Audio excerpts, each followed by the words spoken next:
A principios del siglo XIX, España se encontraba en uno de los momentos más tumultuosos de su historia.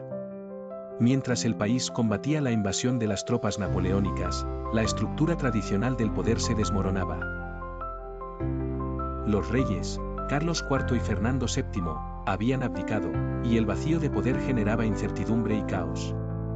En medio de esta crisis, surgió una nueva esperanza desde la ciudad de Cádiz.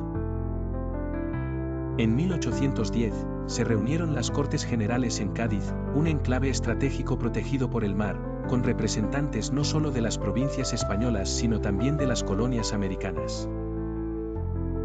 Su misión era titánica: redactar una constitución que capturara los nuevos vientos de libertad e ilustración.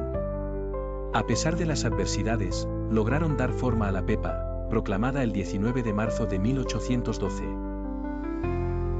Este documento, que recibió su apodo debido a su proclamación en el Día de San José, se erigió como una de las constituciones más avanzadas de su tiempo. Introdujo la idea de la soberanía nacional, afirmando que el poder residía en la nación y no en el monarca. Además, estableció la división de poderes en ejecutivo, legislativo y judicial. Reconoció derechos fundamentales como la libertad de imprenta, la igualdad ante la ley y la protección de la propiedad. Aunque mantenía al rey como el jefe del Estado, su poder quedaba subordinado a la Constitución. La PEPA no solo significó un avance para España, sino también sirvió de inspiración para los movimientos independentistas en América, convirtiéndose en un símbolo de modernidad y esperanza. Sin embargo, sus días estuvieron contados.